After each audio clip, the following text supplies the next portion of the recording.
What's under there? Well, he doesn't have a penis. Oh! Aha! Today's sponsor, Magic Spoon. The sponsor where you get to see me choosing. It says specifically in the ad read that I have to consume the Magic Spoon cereal on screen. I don't have any problem with this. But often you guys are like, Simon, we're not here for ASMR.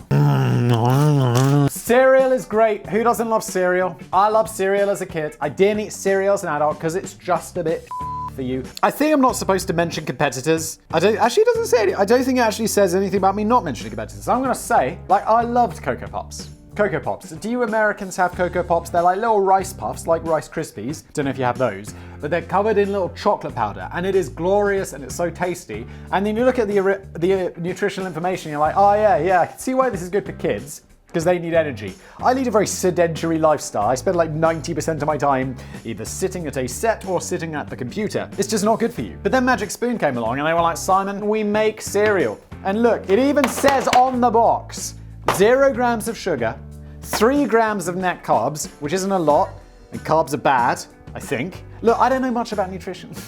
I'll be honest. All I know is that sugar, probably something I don't need when I'm leading a very sedentary lifestyle, and 11 grams of protein, I know I do need that, because it's gonna make me all muscly and strong, like Arnold. Look, and Magic Spoon cereal, you might be thinking, oh, Simon, well look, if it's got 0 grams of sugar, it's gonna taste like arse. But it's not gonna taste like arse. It actually tastes amazing. My favorite one isn't this. The chocolate one's actually delicious. This is probably, it's the most like traditionally like frosted tasting, but I'm like, guys, you made up the flavors. I'll go for the other flavors. The problem is, I finished them.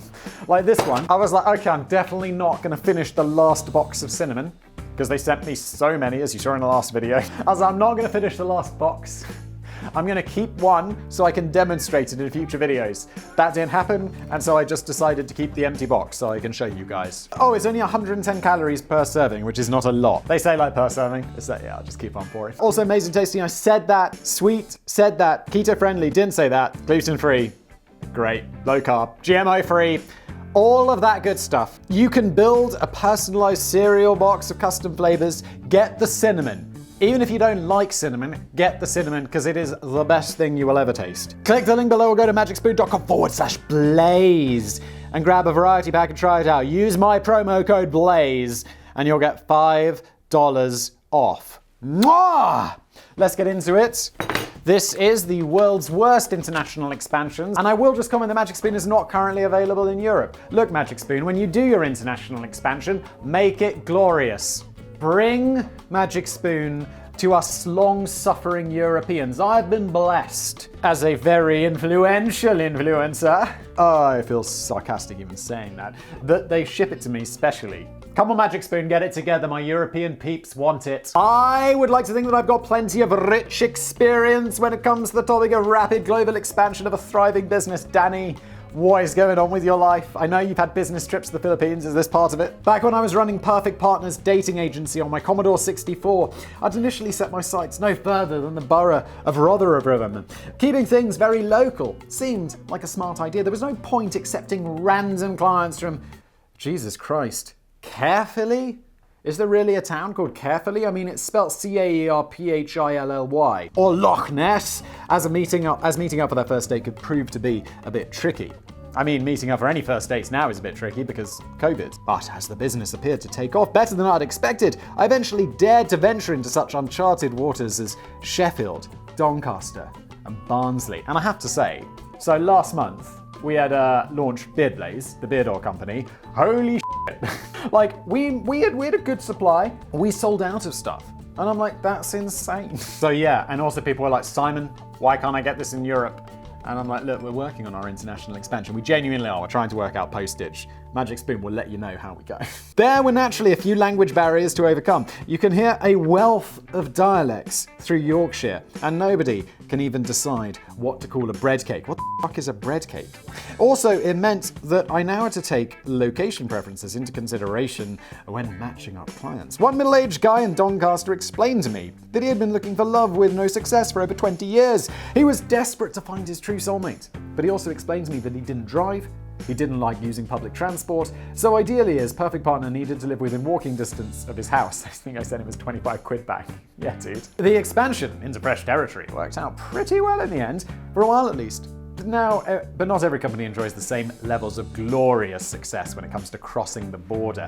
And some surprising I love how Danny describes his own success as glorious. I am glorious. I'm a glorious man. Some surprisingly big names have been put on the next flight home after their ambitious plans ended up a little lost in translation. I remember we covered Tesco's international expansion. I think to the US and Japan. And in the US, they were like, fresh and easy. You want to try some healthy food, Americans? And the Americans were like, off. We don't want your healthy bullshit, Tesco. We f***ing like it where we eat shit.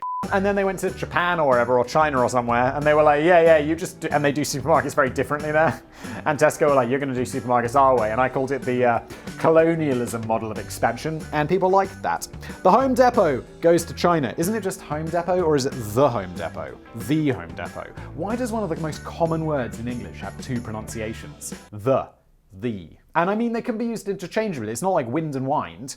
It's like the Home Depot, the Home Depot, the Business Blaze, the Business Blaze. Both work totally fine. What the fuck, English? One of the minor downfalls of living in old communist China is that nobody was allowed to own their own home. But on the plus side, this probably saved everyone a bit of time on the fiddly paperwork. That all changed in the 1990s when new laws were introduced which allowed the 1.2 billion citizens of China to get on the housing ladder for the very first time since the Communist Revolution of 1949. So, pushed along by China's new healthy economy and a massive housing boom, which saw home ownership rise from 0% to 70% in just over a decade, it seemed like a good opportunity for home improvement companies like the Home Depot and furniture companies like IKEA to set up shop in China and meet a perceived new demand for Chinese homeowners. Home Depot is, of course, the biggest home improvement retailer in the United States, pulling in about $110 billion in revenue by flogging tins of paint, pressure-treated lumber, doorbells, bamboo flooring. Who has bamboo flooring? What is that?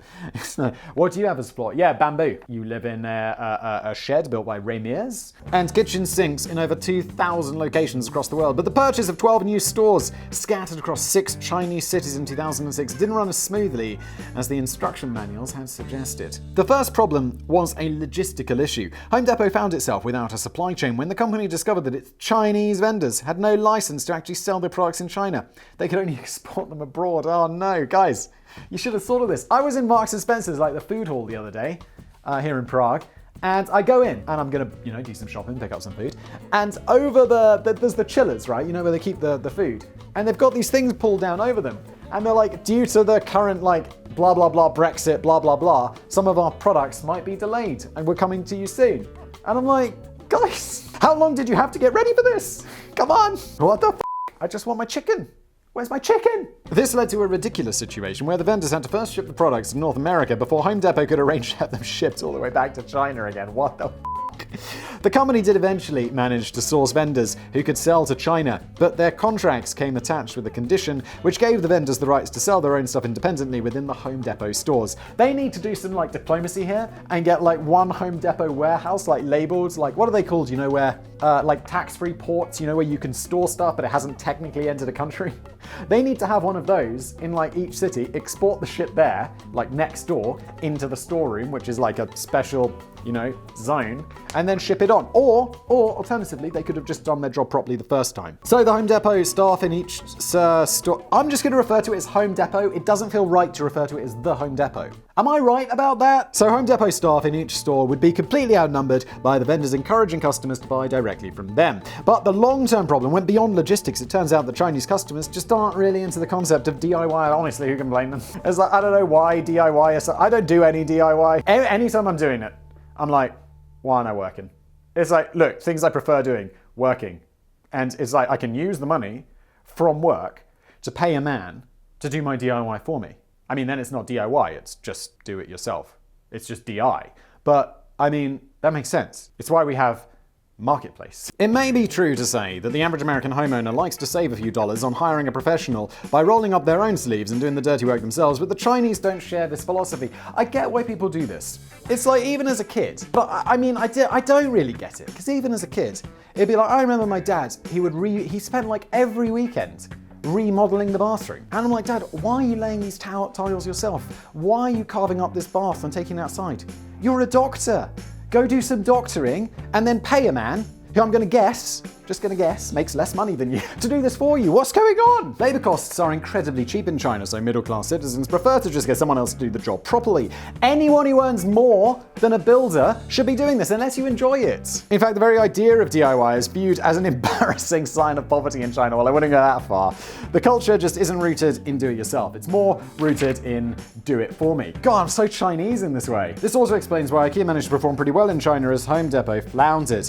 The Chinese were keen on decorating their new homes with stylish furnishings, and they probably paid to have somebody else assemble the flatback furniture, but they had no interest in fixing things up themselves. It was all about decoration, not renovation. Home Depot eventually closed its doors in China in 2012, which resulted in a painful $160 million tax hit. Wait, so they closed that? Isn't that just $160 million tax hit? Why are they paying more taxes for closing stores? Aren't they just like, we had to close all the stores, it was fucking expensive? Surely that's a bigger cost. Anyway. But although the 850 Chinese staff members were offered severance packages, some of the employees felt a little more than disgruntled about the closure. One small group hijacked 4 of the stores, locked themselves in, and squatted amongst the dehumidifiers and folding ladders for an entire weekend in protest. What are you going to do? Force them to keep operating? So how do you think this is going to end? Where are the armed men who come in to take the protesters away? Where are they? More alarmingly, another group stormed the Chinese Home Depot HQ and held 3 of the top brass hostage until their demands were met. In fact, the head of operations was unlucky enough to be taken hostage twice in a matter of weeks. Jesus Christ, guys, you're taking this too far. All 3 hostages were released without harm after 80 hours, and these protests and kidnappings had zero outcome on Home Depot's withdrawal from China. The people who took the staff hostage were later executed. The disgruntled, not really, but it is China. I mean, you're like, whoa, you're executing people all the time. The disgruntled employees probably went about the hostage taking all the wrong way. They should have just hired cheap professionals instead of insisting on doing it themselves. Oh, ba-da-bum-bum. Walmart goes to Germany. When it comes to international expansion, it's difficult to think of anyone who's doing a better job of taking over the world than Walmart. Danny, have you not had a business place? We have viewers in several countries. US retail giant is now the largest company in the world by revenue and owns over 11,000 stores scattered across 26 countries, even if they usually go by different names outside of North America. Yeah, oh my god, everyone was like, Simon, Walmart in the UK is Asda. How do you not know this, you fucking idiot? You're so stupid. But even the giants of retail can drop the ball from time to time, and Walmart was forced into a retreat from Germany when they failed to convince the country that Walmart delivered always the lowest price, always. That is very confusing. Do they really say always the lowest price, always? There's not even a comma in there. Why not just say always, wait, always the low price is always? Danny, is this a mistake or is Asda dumb? Both of those could work. Walmart. Always low prices. Always. Sales in North America were starting to flatten out in the late 1990s, and the company was, Walmart, not Asda. I was just talking about Asda. I'm so confused. Sales in North America were starting to flatten out in the late 1990s, and the company was keen to expand into Europe, particularly in Germany, which boasted the 3rd largest economy in the world at that time. So they bought out 2 German retailers in 1997 and snapped up 85 new stores in the process, all ready for Walmart rebranding, although some of them were in less than desirable locations. For example, slap bang next to a sex shop. Oh, who cares? I don't understand why that's a problem. It's a Walmart. It's not like the Patek Philippe boutique. Still, it seems unlikely that the mighty Walmart juggernaut would fail. They'd even managed the tricky challenge of conquering China at this point. Germany should have been a breeze in comparison, but it proved to be more difficult than expected. For starters, no matter how many billions of dollars you got in your budget, you're not legally allowed to sell products below cost in Eurozone countries. Is that true? That sucks. I love it when companies sell shit below cost. I know it's bad for business overall, and then it's like, oh, you come in for your milk, which is sold below cost, and then you end up buying like 17 magazines or whatever. But look, if you just can see through it and you just go in for your milk, then look, just be a smart consumer. This is like capitalism and not being a dick. Let's just allow it. This is to help level the playing field a bit and stop bigger companies from driving smaller businesses out of town with low prices that are impossible to match. I don't know, I like my low prices. Just because, like, corner store Jeff can't sell the milk for this price, it's like, I still want my cheap milk. The price is really low. When's the first time you seen a deal like this? People are always like, yeah, and then when Jeff's out of business, the store will have no competition and they'll jack up their milk prices. And to that I ask you, when has that ever happened? When was it? Like, I grew up in a village and there was a small, like, all days corner store. And then a big Sainsbury's opened in the village. And then the Aldays went out of business shortly thereafterwards, because of course it did, because Sainsbury's is cheaper and better. And then Sainsbury's didn't suddenly be like, yeah, milk's now a £5. They were like, no, milk's still £1. Because of course they did. And it suddenly go in and was like, wow, all this really expensive. What am I going to do? That's a shame for Walmart, as the whole company is built on that very concept. Suddenly Walmart had lost its killer competitive advantage in Germany, and for once they couldn't just spend their way out of it. However, there was an even more problematic culture clash when it came to differences between the German and the all-American way of getting in the shopping. Walmart likes stacking products high in tight aisles, snaking around a random maze layout in which customers clamber over each other like crazed caged chickens. This would drive me insane. I hate going to the supermarket. I don't really go to the supermarket. I get my line like a normal person. The infidels are back. The infidels haven't been doing work in ages. If you're wondering what's going on, maybe you can't hear, but I just heard a drill going through the wall, and it's been a while since the infidels were drilling. A store opens next door. Anyway, I hate those like whining around, you can't find anything. It drives me insane. I just end up getting angry. They prefer to have a bit of personal space in a layout that makes perfectly logical sense. They found the Walmart shopping to be far too long-winded and inefficient. Walmart likes to lend a helping hand to customers by getting the staff to instinctively bag all the customers' groceries during checkout, but the Germans don't go in for that kind of thing. They don't like strangers handling their food with their greasy fingers. They'd rather do it themselves. Walmart staff are also trained to smile at customers and engage in a pleasant chat during checkout. No one this is very American. I wouldn't say this is like America and Germany. I'd say this is like America and the rest of the world. It's like you go to American stores like, hi, how are you? Yeah, I'm good. How are you? It's weird. Can't you just be like, hi, smoking or non-smoking? If we were in the 1990s. Not complicated.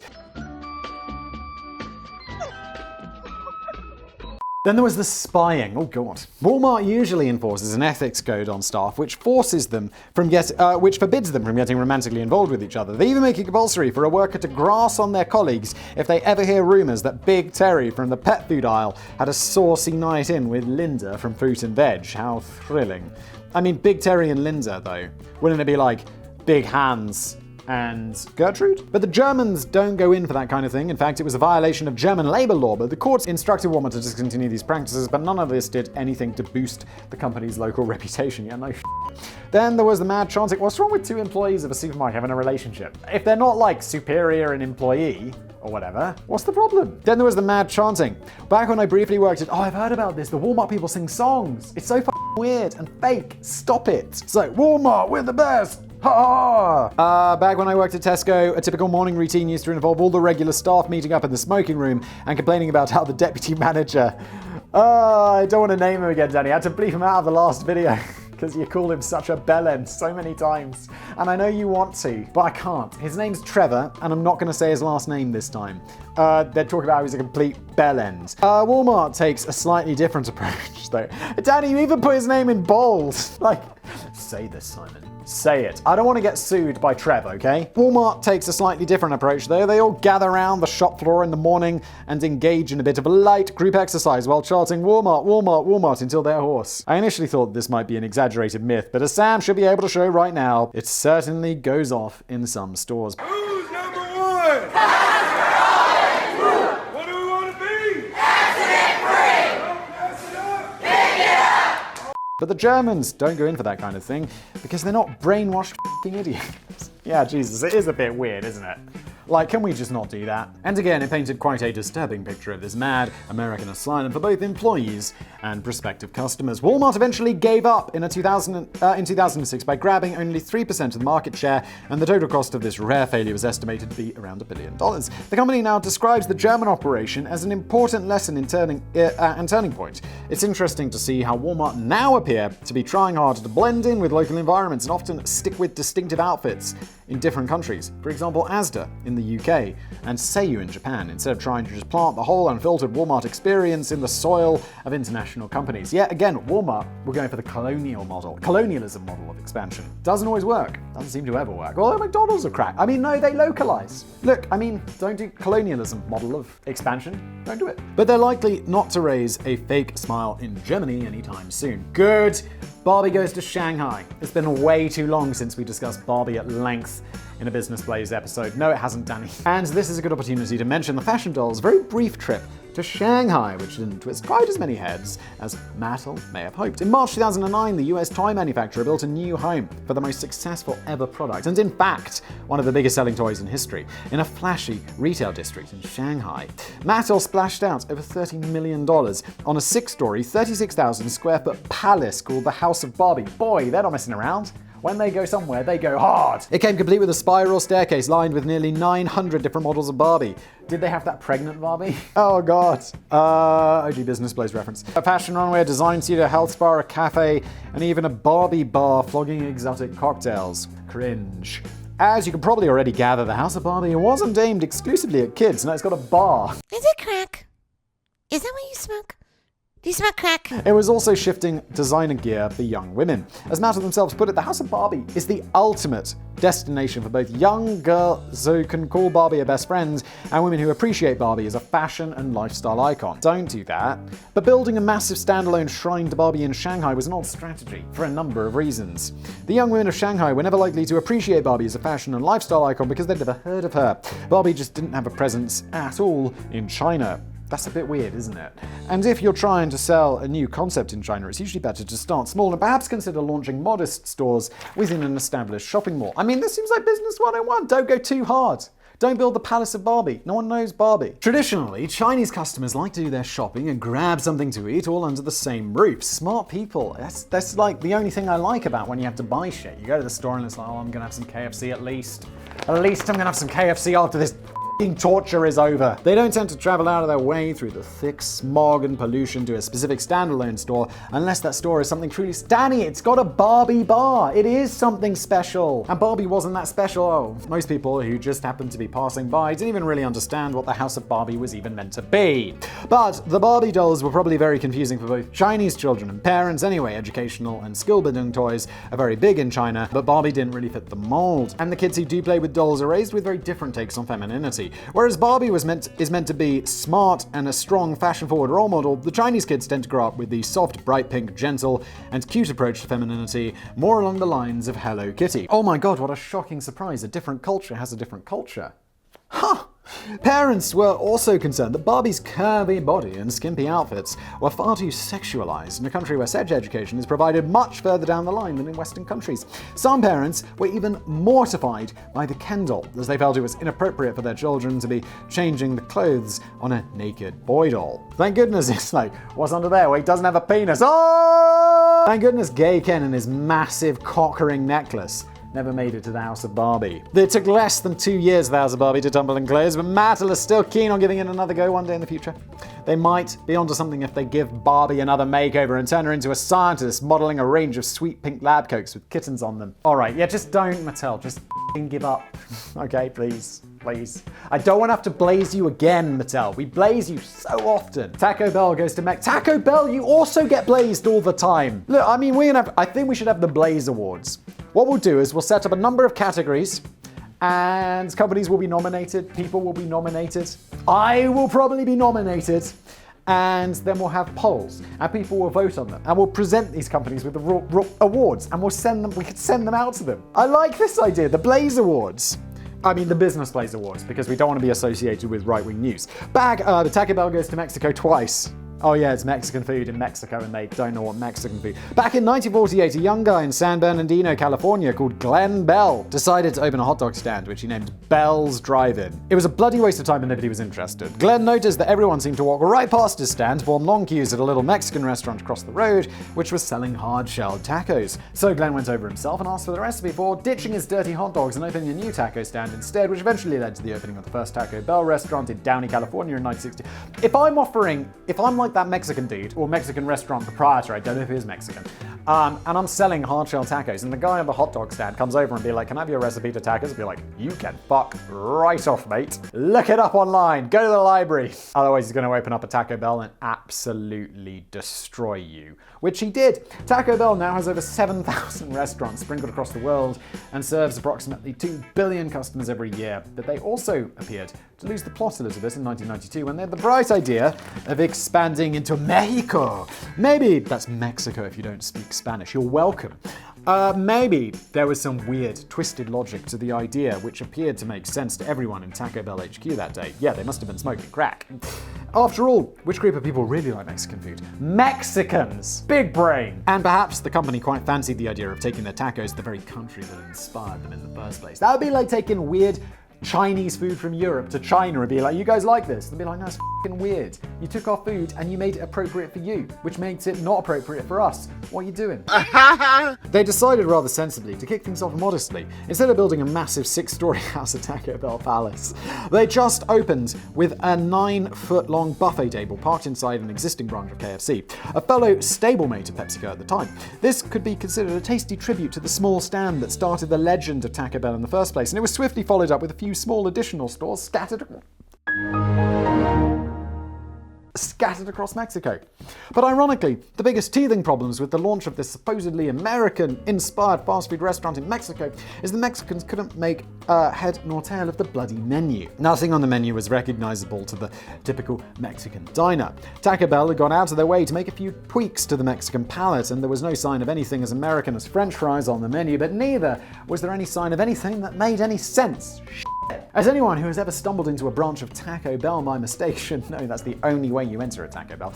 The chain is famous for its crunchy hard tacos, first stolen from that other Mexican-inspired restaurant in 1948. But this has no roots in real Mexican cuisine, where tacos are yeah, I've been to Mexico. There are no hard tacos. Hard tacos are not a thing, and soft tacos are better and more delicious. The company tried cooking up fresh new names for their tacos to try and give the Mexicans a better understanding of what they were ordering, and to make it clear that they hadn't just accidentally burnt the tacos. They were meant to be crunchy, and the strange new names just seemed to add to the bewilderment. The prices were also enough to make the hungry stomach turn elsewhere. A standard taco and soft drink would set you back about 72 pesos, which is actually quite reasonable, until you realize you could walk just right past Taco Bell and pick up some genuine Mexican street food, not this strange crunchy foreign shit, for less than half the price. Yeah, tacos on the street are so cheap in Mexico. I would go to like a place and you'd get 5 tacos. It'd be like, I don't know, $1. And then I'd be like, yeah, I'll have 20 tacos. Just absolutely eat like a pig, and then shit my brains out the next day. Worth it. Taco Bell withdrew from Mexico 2 years later after disappointing sales, and one cultural critic told the AP that the whole silly idea had been like trying to bring ice to the Arctic. But in 2007, Taco Bell decided to have another crack at the Mexican market, opening up a new branch in a busy shopping mall in Monterrey, right next door to a branch of Dairy Queen. Their ambitious plan was to roll out no less than 300 other branches throughout Mexico, and this time they were approaching things a little differently. Instead of treading the usual path of adapting your business model to fit in with the new environment, they're doing the colonialism model, it's not going to work. Taco, when was this? 2009? Yeah, it's not worked, has it? Taco Bell decided instead to sell the whole concept to an American fast food experience. In other words, they were no longer trying to compete with authentic Mexican food. This is actually a better idea in this case, isn't it? Colonialism model works in this case. Interesting. They were promoting themselves as a quick service restaurant based on value and convenience. It's twice the price though. The new Mexican tagline was Taco Bell is something else. They even put French fries back on the menu. Ooh, exciting. But they still failed to make an impact on the streets of Mexico. One former creative advertising officer from Taco Bell now admits that the whole idea was distasteful. Scott Montgomery said, "We're putting up a fence so they can't get through, but we're going to push tacos through the fence. It's offensive." Oh, I see. They're talking about the wall. That's very confusing, Scott. And customers generally just didn't seem impressed by the food on offer. One customer summed up the mood of the nation when he said, they're not even tacos, they're folded tostadas. They're very ugly. Something is lacking here. The chain never expanded beyond Monterrey, and the single store was closed for good less than 3 years later in 2010. Oh, just 2007, okay, whatever. It all failed. Funnily enough, you can still find a restaurant called Taco Bell in Mexico, but it's completely unofficial, and it has nothing to do with the big US chain. Apparently it has no running water, it's infested with flies, and the food is prepared in disgustingly unhygienic conditions. Oh my god.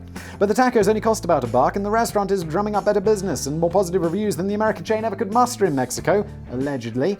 When it comes to the crunch, Taco Bell just couldn't compete with the real deal. What a surprise! This has been an episode of Business Blaze brought to you by my heroes at Magic Spoon. If you'd like to get some Magic Spoon, there is a link below. And thank you for watching.